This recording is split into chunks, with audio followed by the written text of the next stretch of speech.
Bonjour à tous et bienvenue dans ce 7e épisode de nos petits vlogs aux Pays-Bas. On est le lendemain de ce que vous avez vu dans le dernier vlog, donc on est dimanche 13 juillet. On se rend de nouveau à Amsterdam parce qu'on a une croisière en bus qui part de la gare. Dans cette croisière, on va faire le tour un peu des environs d'Amsterdam, on va voir plusieurs villes, visiter plusieurs choses. Donc ça va être cool parce que du coup on va pouvoir vous montrer des choses un peu différentes. Donc petit fun fact sur la gare d'Amsterdam que vous voyez juste là. Ici on a une horloge donc qui indique l'heure. Et là en fait, on pourrait croire une autre horloge mais c'est une girouette qui indique le sens du vent à partir de ce petit truc ici. Il s'oriente en fonction du vent et c'est retranscrit ici avec une direction.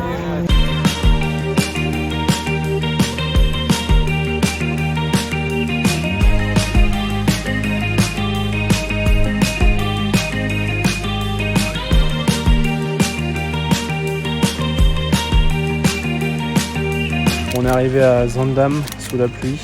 J'ai même eu un petit poncho, c'est plutôt cool. C'est le village des moulins en fait. On va pouvoir se balader dans la ville, voir les petits moulins, ça va être cool.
Deuxième arrêt, du coup on est à Volendam, on va visiter une usine à fromage qu'ils font dans les traditions des Pays-Bas. Il faut savoir que cette région, le nord des Pays-Bas, est en moyenne à moins 7 mètres du niveau de la mer, donc en dessous de la mer. Ce qui fait qu'à l'époque il y avait beaucoup d'eau, beaucoup de lacs, parce que forcément l'eau allait de la mer à l'intérieur du pays. Donc ce qui a poussé les Néerlandais à l'époque à vouloir créer de nouveaux territoires en pompant l'eau de ces terres et en l'acheminant vers la mer grâce à des canaux. Donc pour faire ça, à l'époque, ils utilisaient principalement des moulins avec une vis d'Archimède. Aujourd'hui, ils utilisent plus de pompes hydrauliques, même s'il y a quelques moulins encore en fonction. Donc une fois ces nouveaux territoires créés en pompant l'eau, ils n'étaient pas forcément fertiles avant 5 ans. Ce qui fait qu'aujourd'hui, c'est l'élevage qui a été privilégié pour ces espaces-là et ce qui a entraîné une forte production de lait et donc de fromage dans la région. Donc c'est pour ça qu'aujourd'hui la majeure partie de la production de fromage des Pays-Bas est concentrée ici. Bon alors est-ce qu'il serait pas temps de parler fromage ? Comme je vous l'expliquais précédemment, les territoires nouvellement acquis par les Pays-Bas n'étaient pas du tout fertiles et donc propices à la culture. Ils ont alors choisi d'y élever des bêtes, et principalement des vaches. Et évidemment autant de vaches ça produit beaucoup de lait. Sauf qu'il n'y avait pas forcément la demande pour autant de lait à l'époque, et donc du coup il a fallu choisir une façon de le conserver. Et cette façon-là, elle est pratiquée dans beaucoup d'autres pays, c'est simplement transformer le lait en fromage. Allez, c'est parti, je vous explique comment on fait le fameux fromage néerlandais. Dans la fabrique qu'on a visitée, tous les matins, c'est pas moins de 400 litres de lait de vache qui sont mis dans un conteneur afin de le chauffer à 30 degrés. Cela permet de tuer les bactéries présentes dans le lait, c'est la pasteurisation. Ensuite, on y ajoute de la présure, une enzyme qui permet de solidifier le lait. Pendant 2h30, le lait est remué et coupé à l'aide de lames qui vont permettre la séparation du lait solide, le caillé, et du lait liquide, le petit lait, aussi appelé whey. C'est ce qu'on utilise souvent pour faire les protéines en poudre qu'on va mettre dans les shakers. Le petit lait, qui compose 90% de la mixture résultante, est mis de côté et on ne va garder que le caillé. Ce caillé est ensuite placé dans un moule rond un peu spécial parce qu'il va aussi servir de presse afin d'évacuer le reste du petit lait. Pour cela, le moule se compose de 3 éléments, un couvercle, une sorte de passoire, un chinois qui va servir à laisser passer le petit lait, et le récipient global. Ensuite, ils utilisent une presse électrique afin de compresser le lait dans le moule et lui donner cette forme bien connue. Mais dans ce moule, il ne faut surtout pas qu'ils oublient leur petit sticker qui leur sert de licence et leur permettra à terme de vendre leur fromage. Une fois que le fromage a pris sa forme, il est ensuite plongé dans un bain d'eau salée. Le fromage restera dans cette eau salée à 20% pendant 24 heures afin d'y gagner sa saveur et de solidifier sa croûte. On en sort ensuite le fromage et on le laisse au repos à l'air libre pour 48 heures afin de les sécher avant de les envelopper dans de la cire. La cire va servir de protection contre les bactéries et empêcher le fromage de tourner en fromage bleu. Enfin, le fromage est laissé à l'affinage pour 4 à 6 semaines pour les plus doux et jusqu'à 2 ans pour les fromages les plus puissants.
Est-ce que tu peux faire un clap, papa? Attendez, oh, j'ai envie de tousser.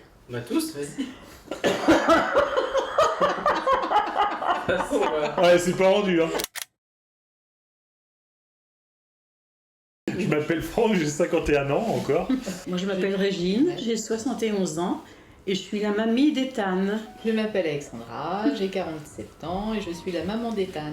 On est venu ici pour vous voir, déjà, et puis pour faire connaître les Pays-Bas à Régine, qui n'était jamais venue dans ce beau pays.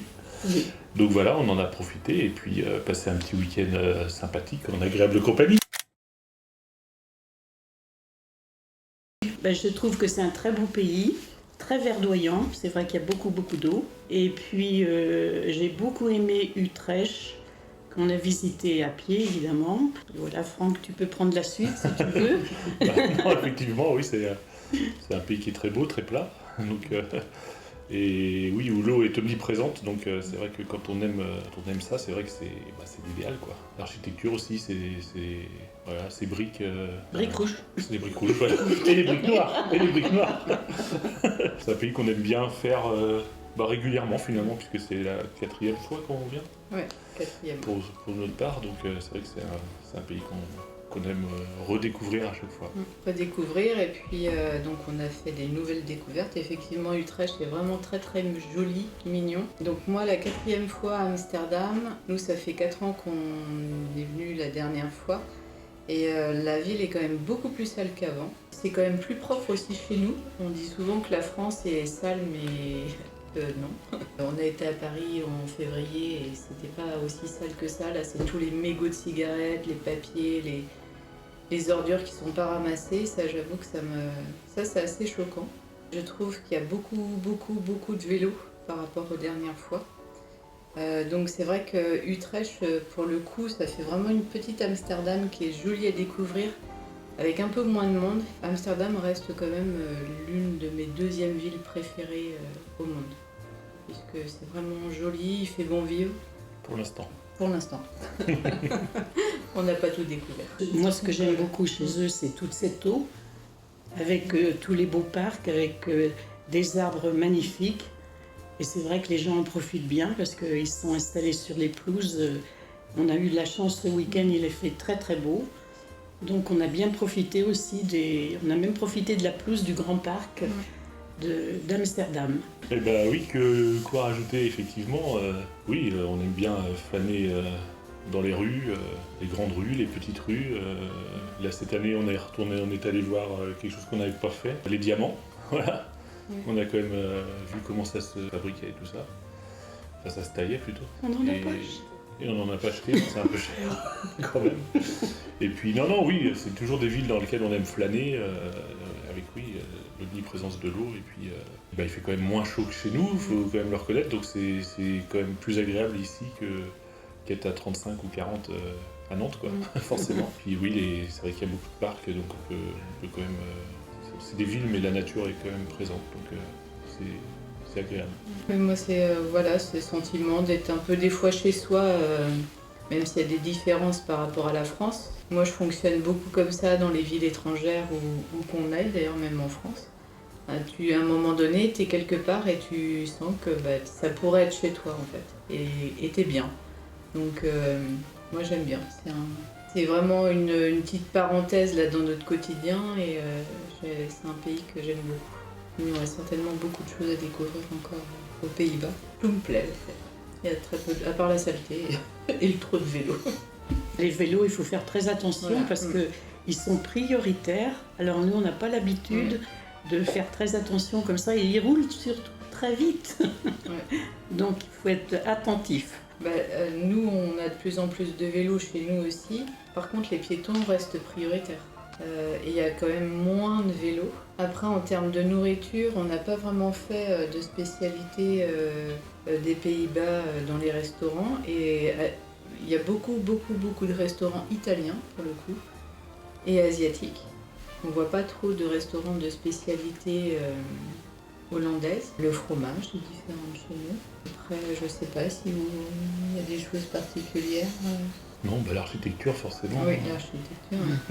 Toutes ces briques et ces hautes maisons, je dirais. Voilà. Mais sinon, c'est plat aussi. Hein. Chez nous, c'est quand même à Nantes. C'est plat, mais les maisons sont hautes. Oui, c'est plat et les maisons sont hautes. Les escaliers. Donc à Nantes, c'est quand même mine de rien, il y a quand même des montées et des descentes qui ici, c'est tout plat tout du long. Il y a quelques petits faux plats, mais bon, c'est tout. Les gens sont grands, hein. Oui, très grands. Les gens sont plus grands que nous. C'est cosmopolite. C'est cosmopolite. Après, c'est une capitale, donc. Les gens mangent plus tôt que chez nous. Oui, c'est ça. Le soir. Oui, le soleil se lève très tôt, c'est le matin, 5h30, il fait jour, donc ça fait bizarre la première fois. Il y a beaucoup de jeunes quand même. Hein. C'est assez jeune. Vraiment une ville où il y a surtout beaucoup de Utrecht, jeunesse. On se demande pourquoi. Utrecht aussi, c'est assez jeune. Oui, puisque à la base on avait envisagé Amsterdam comme ville de repli pour nous, mais il diffère par rapport à chez nous, c'est les prix des logements, c'est assez voilà. C'est assez fou.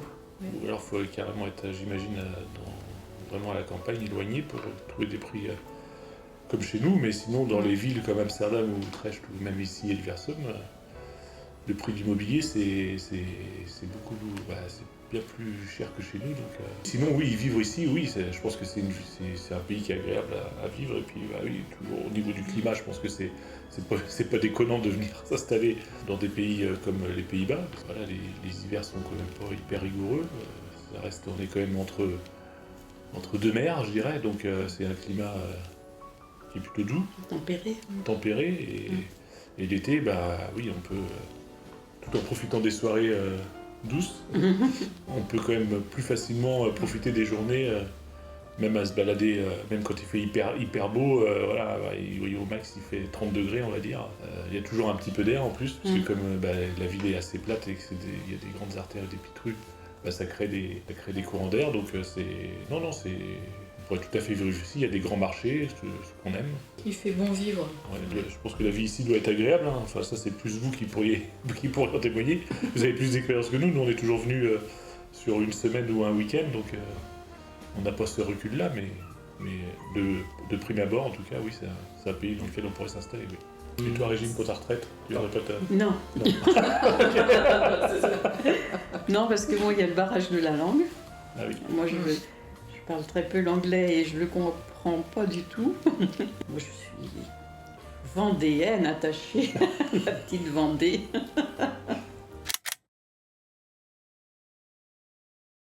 On a fait une croisière fromage-vin, c'est très agréable.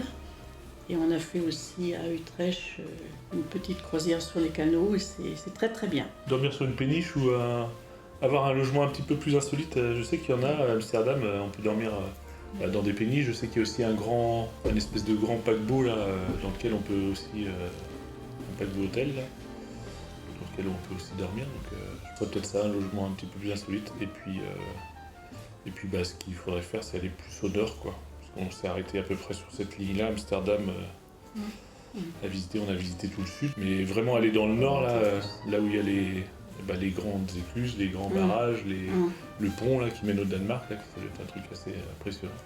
Donc oui, peut-être plus au niveau de la route. Par contre, au niveau des villes, Amsterdam, je pense qu'on l'a fait en long, en large, en travers maintenant. Ouais, après il y a les musées qu'on n'a pas fait ce week-end.